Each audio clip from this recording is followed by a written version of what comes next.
విజయవాడలో Jasper Motors stock యార్డ్లో వరద నీటిలో కొత్త కార్లు మునిగిపోయాయి. వరదల్లో దెబ్బతిన్న కార్లను కూడా అమ్ముతున్నారంటూ సోషల్ మీడియాలో ఒక ప్రచారం మొదలైంది. అయితే ఈ ప్రచారాన్ని జాస్పర్ మోటార్స్ ఖండించింది. వరదల్లో పాడిన ఏ వాహనాన్ని అమ్మబోమని ప్రకటించింది. సోషల్ మీడియాలో జరుగుతున్న దుష్ప్రచారాన్ని నమ్మొద్దని విజ్ఞప్తి చేసింది. వరదల్లో దెబ్బతిన్న కార్లు రిజిస్ట్రేషన్ కాకుండా షాసీ నెంబర్లు బ్లాక్ చేస్తామని ప్రకటించింది. వినియోగదారుల నమ్మకాన్ని నిలబెట్టుకోవడమే లక్ష్యమని జాస్పర్ మోటార్స్ స్పష్టం చేసింది. ఎవరికైనా అనుమానాలుంటే నేరుగా సంప్రదించాలని జాస్పర్ మోటార్స్ సూచించింది.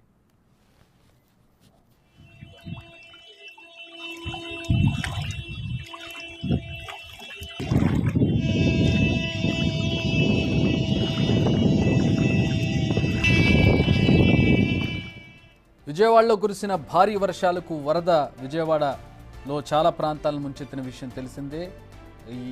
ఇలా నష్టపోయిన వాళ్ళలో జాస్పర్ మోటార్స్ కూడా ఉంది. జాస్పర్ మోటార్స్ ఒక ప్రముఖ కంపెనీ కార్లను డీలర్షిప్ తీసుకొని సేల్ చేస్తూ ఉంటుంది. సో ఆ కార్లన్నీ కూడా కొత్త కార్లు ఇవన్నీ కూడా అమ్మకానికి సిద్ధంగా ఉంచి రిజిస్ట్రేషన్ కాకుండా ఉన్నటువంటి కార్లన్నీ కూడా వాన నీటిలో సగం వరకు మునిగిపోయినటువంటి దృశ్యాన్ని మనం చూస్తూ ఉన్నాం. అయితే సోషల్ మీడియాలో వీటిపై ఒక ప్రచారం మొదలైంది. వీటిని శుభ్రం చేసి మళ్ళీ అమ్మేస్తూ ఉన్నారు జాస్పర్ మోటార్స్ వాళ్ళు అంటూ ఒక ప్రచారం మొదలైంది. దీని మీద కంపెనీ షోరూమ్ వాళ్ళు ప్రస్తుతం దాని మీద ఒక వివరణ ఇచ్చే ప్రయత్నం చేశారు. వీటిని ఎట్టి పరిస్థితుల్లోనూ అమ్మము, వీటి రిజిస్ట్రేషన్ షాసీ రిజిస్ట్రేషన్ ఉంటుంది, షాసీ నెంబర్ ఉంటుంది.